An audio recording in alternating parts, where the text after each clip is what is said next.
And just to give you a sense for how this works, some of you are clients of mine already, many of you are not, and how this works is that quarterly for our clients, we put together a coaching seminar, something where I can spend a lot of time, and in conjunction with the groups that we invest with, put a lot of effort into a big meeting. This doesn't mean you can't come in and talk to us personally. So this doesn't replace any of that.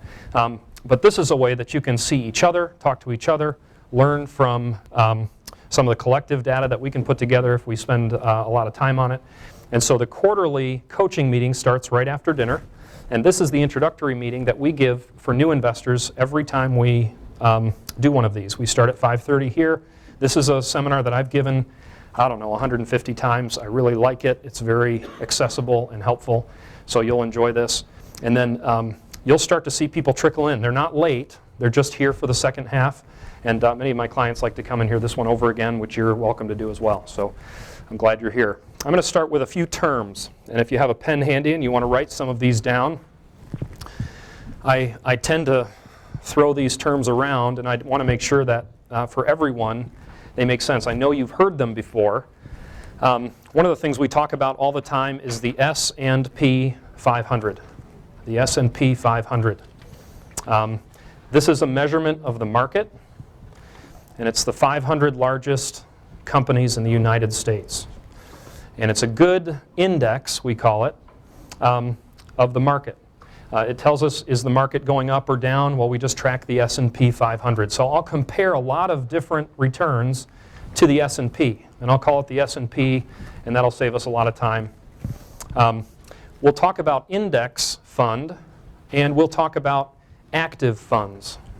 So index funds versus active funds.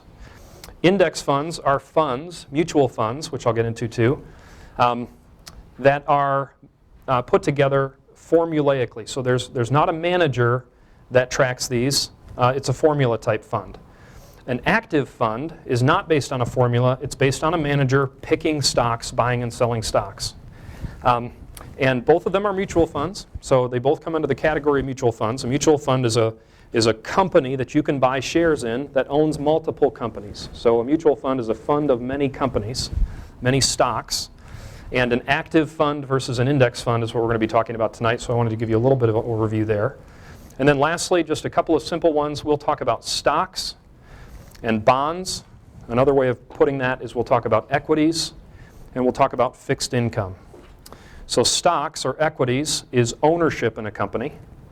And bonds, or fixed income, is when you lend your money to a company or to the government. So when the government buys a bond, or when you buy a bond from the government is borrowing your money, and then they'll owe you a return. Okay? So we'll talk about that as well. There are more. I'll try to go slow. There are two types of people in the room. People who really love this stuff, and people who are here because the person they're here with really loves this stuff. And I really want to make sure that it makes sense for everyone that's here.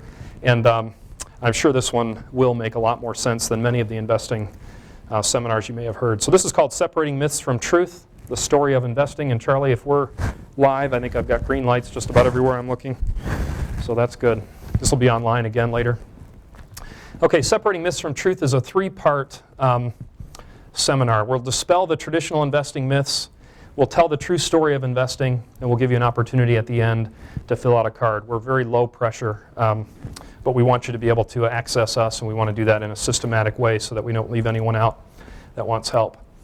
So the dispelling the myths. A myth is a story that's made up to explain a phenomenon that's beyond the science or the information of the day. And the example is probably the best one I always give it is when back when we thought that the Earth was the center of the universe.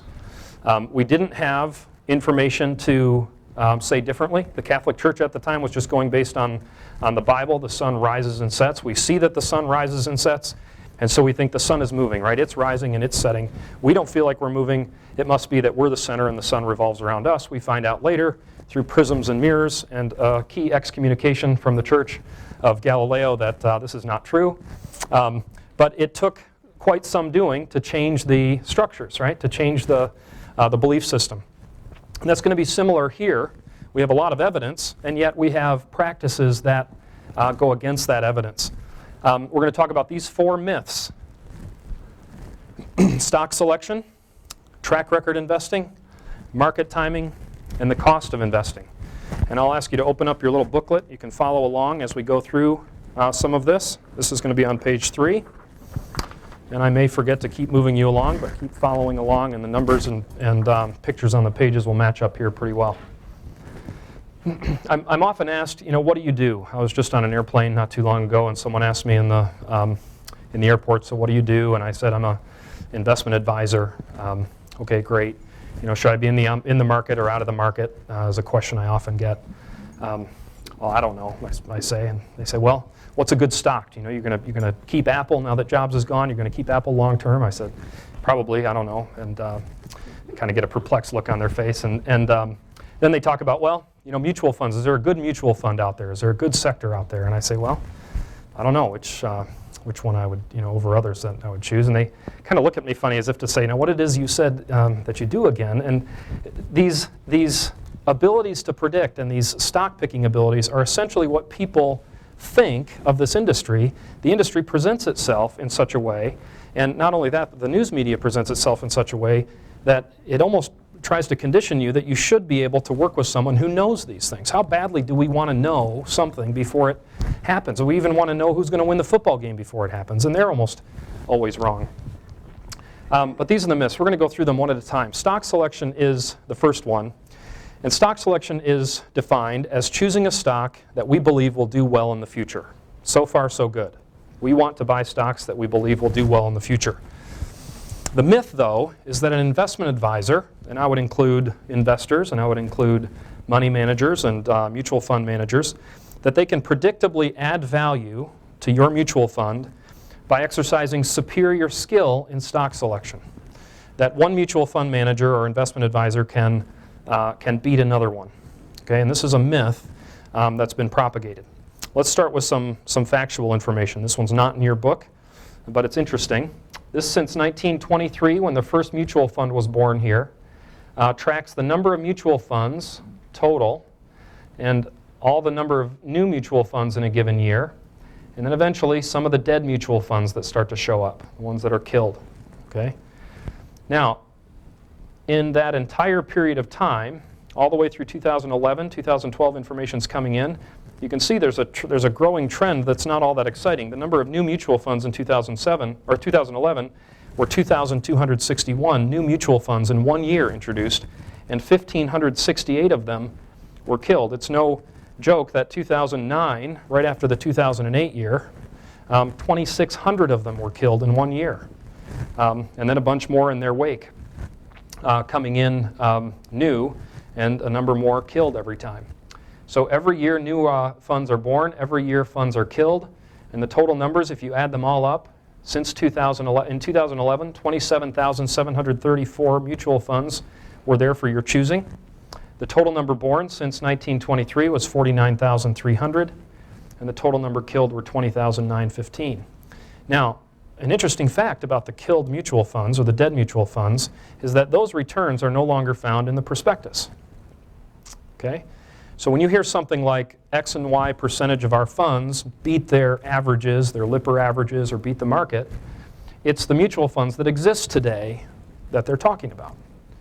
You can get this information, you just have to pay a lot of money for it. We went to the Center for Research and Securities Pricing, CRISP, CRP, we'll talk about that a little bit as well, and we got the information on all of the funds, and specifically we found the 200 worst mutual funds, and their average return from inception to being killed was negative 77%. And this information is not in the information that you're using to purchase mutual funds right now, because they don't have to report on funds that they don't have open for sale.